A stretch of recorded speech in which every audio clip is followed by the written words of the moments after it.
guys, welcome back. Today's video is going to be a little bit different. I have a couple of special guests joining me today. I'm excited and scared at the same time to film this video. My heart's racing and my hands are shaking, but I'm just so excited to finally do it, and I hope you guys enjoy it. It's going to be basically a part 2 to my first video, which you all would have seen by now, but nobody's seen right now because it's not live. So basically my family is going to be the first people to see it. We're going to react and we're going to talk about it, okay? It's only right for me to, introduce my guests one by one. So let's start with our first guest. She's not looking very excited right now, but it is what it is.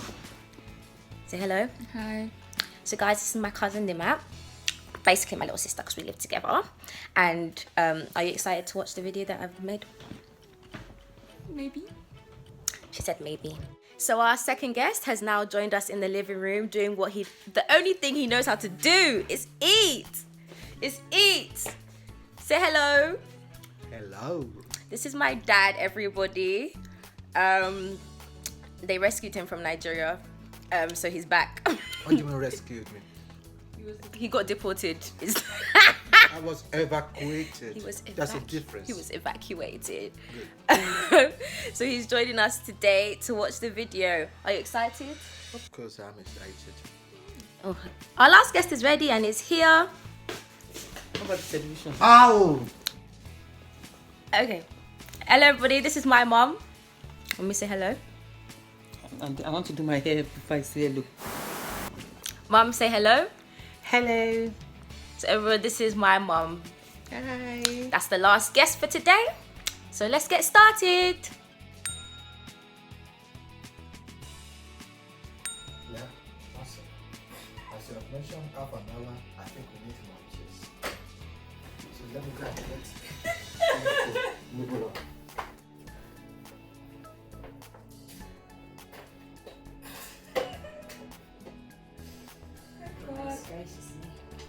Alright. Hi guys and welcome to Atalking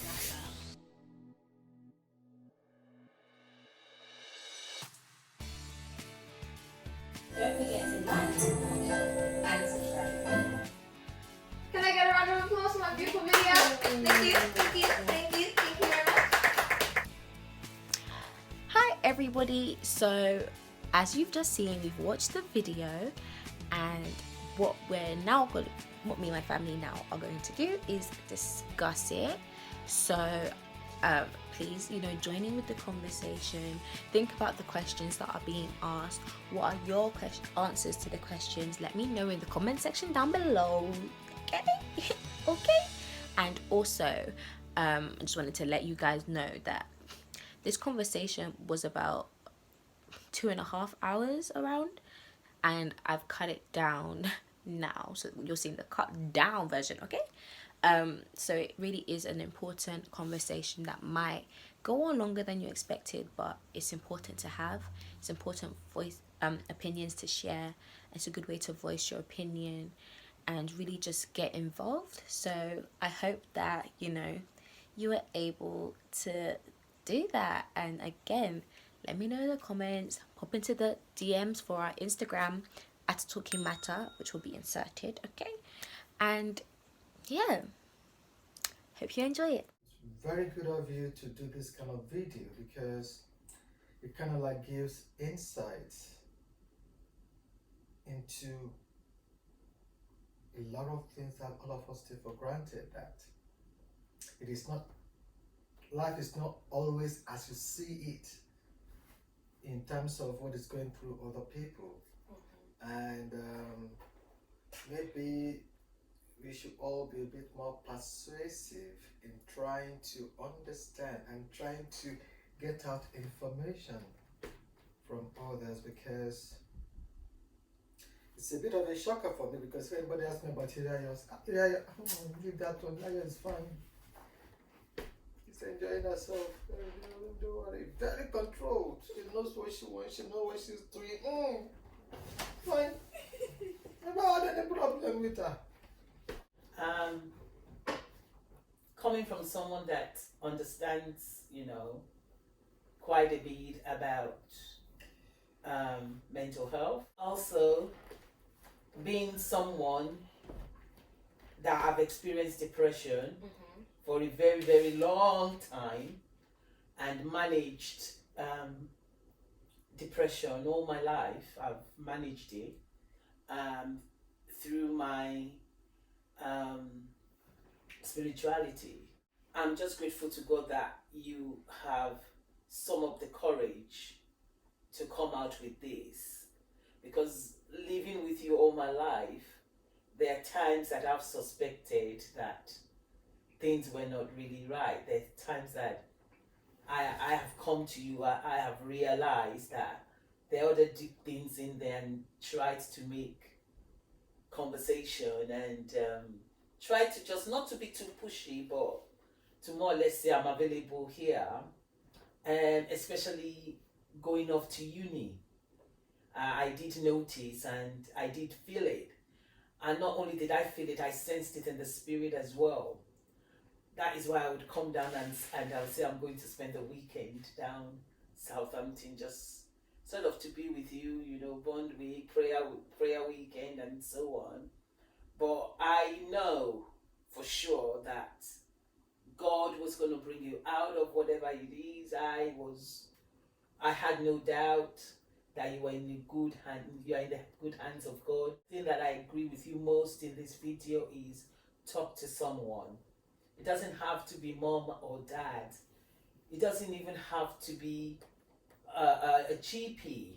It might be a friend, it might be your pastor, it might be, you know, just talk to someone. And the moment you summon the courage to release a little, you'd realize that you're able to release a little at each time. So I just think that as you go on with this video, on my part, I wanted to educate the parents more so that they would not push the young people more into depression that crosses them to the, you know, other side of acting on all those stuff.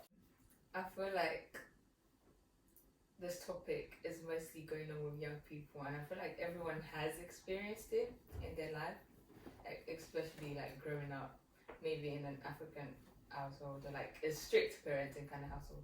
Like have that thought of, oh, what would happen, like I'm not useful, they didn't like me and that. But as you said, you should just talk to people about it. And if they don't want to talk, they can like do your method, talk to themselves. I don't actually recommend that as a method. I think people should talk to people. Yes. Because Start from somewhere. I mean, it's a start. It's true. If it's Like, something that you've never vocalized before, In the mirror. it's a good way to vocalize. Maybe practice before you speak to someone. But don't use that as your like main method. I would say find a person, a human being who can speak back, and tell them. Yeah, sorry, it's me again.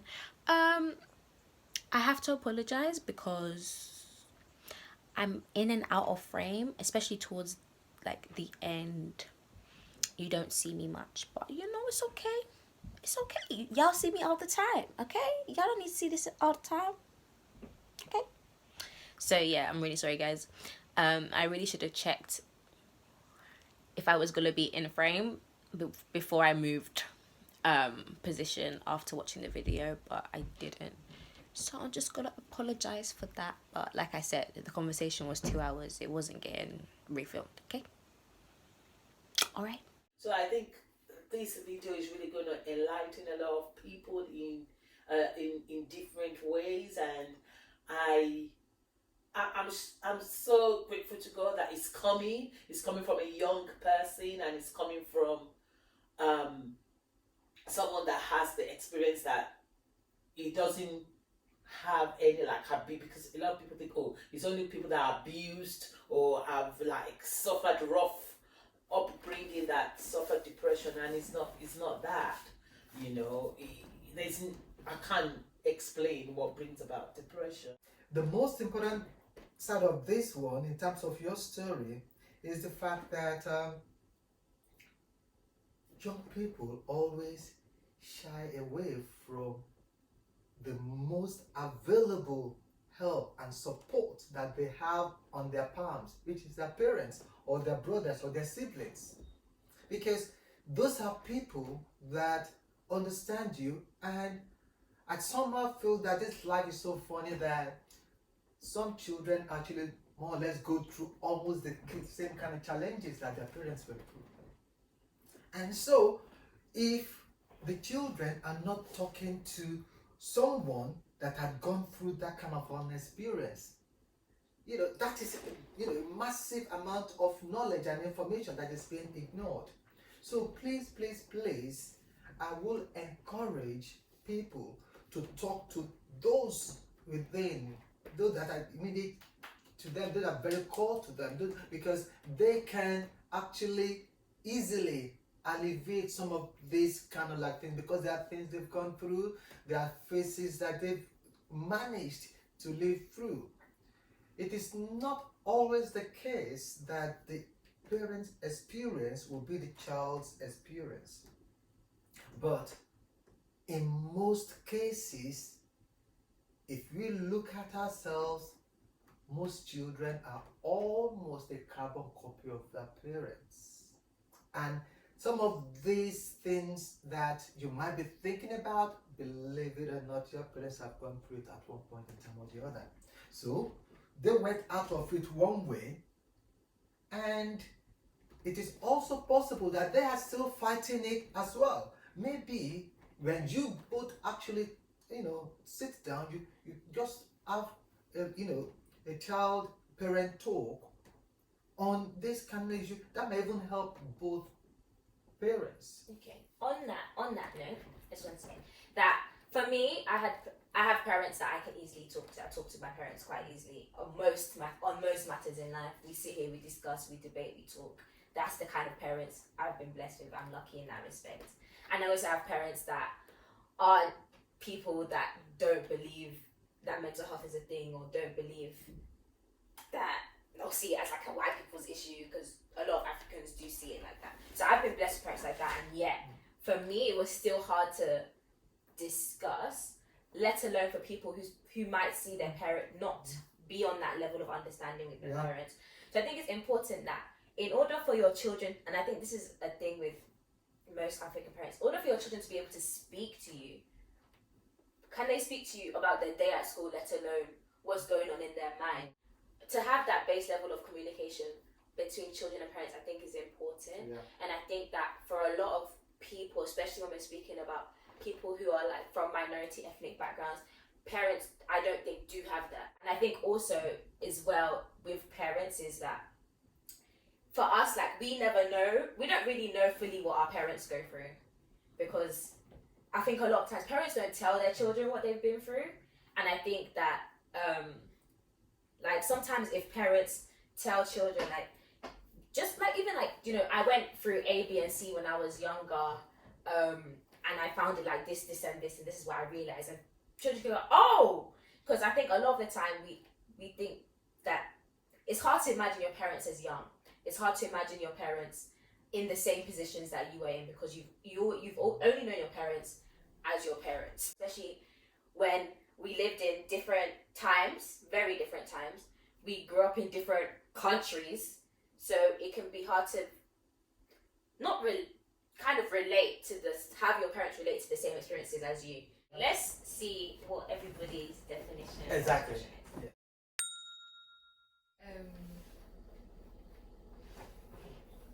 As your mom says, I think it's like an illness that you go through.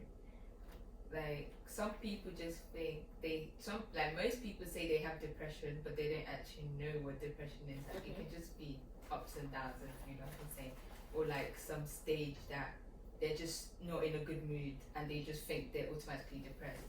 But I feel like depression has its own like stages in life. Like you can't just be depressed. You just can't start by saying, oh, I'm not in a good mood, or this person annoyed me, that's why I'm depressed. Like it has to be something. Like it has to start from somewhere, and then it progresses. Then you actually know you have depression. That's what I feel like. Okay.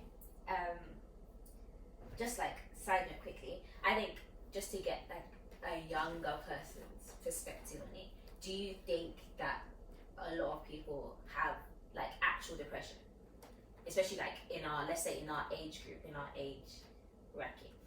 In our age group, I feel like people do have it. Like most people do have it, especially our year, like our generation. There's so many things that they go through, but they don't speak. So you think that quite a lot of people, Yeah. especially in our generation, are depressed. I will second that, and I'll say I agree. I think thought depression that- is I think depression is more than just I'm sad. I think that's the first point. It's like there's a lot to it, and even if you look at like the diagnosis of what it takes to be diagnosed with depression, you have to fulfill some criteria, and it's more than just like sadness. I think a lot of it. I think it's sometimes you just feel nothing. It's not that you feel sad. It's not that you feel happy. You just feel nothing, and it's things like things that should bring you pleasure don't. Maybe like before you liked going out with your friends, and now you don't even want to do that. Maybe you liked, I don't know, to go and try different restaurants. Now you can't, like, you don't even, that doesn't make you happy anymore. But some people, they find that like it's sleep. They can't sleep at all. They just sleep. I think it's a lot to do with like, it's definitely, we all know it's a mood disorder, and it's persistent low mood. So it's low mood over an extended period of time, and you just don't want to do anything. You've lost all sense of like, your motivation is pretty much gone to do the things that you were once like motivated to do.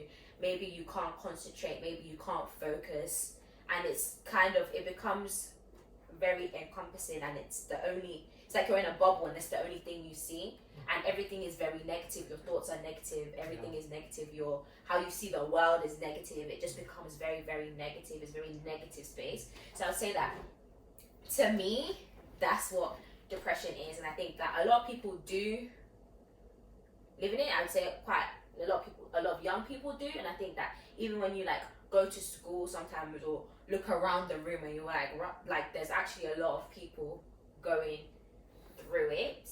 And I think obviously that's one of the main aims of obviously all this conversation, all these videos, is just to help people, because there's a lot of people in there, and I think a lot of people underestimate how many other people are going through the same thing that you are. And I think that, like we've even learned today, like even in your own family, many people could have gone through it, and you know, you could all talk about it because you've all been through it. That was a good point. Like, it is good to talk to people. So I think that, to me, that's what depression is. I believe this depression is a disorder. I agree with Nima that sometimes young people just come out depressed. I'm depressed. They just use it as a slang. But I very much believe that a lot of young people are depressed. The depression is a disorder. Depression is beyond what you are capable of handling. The depression is when you really want to do something and you are not able to do it. Exactly. Depression, I always refer it, this is how I always refer it. I refer it as a paralysis. It paralyzes you. You know what to do, you know that which is good to do, you know when you need to do it, the time you need to do it. But that paralysis just stops you and is beyond your control.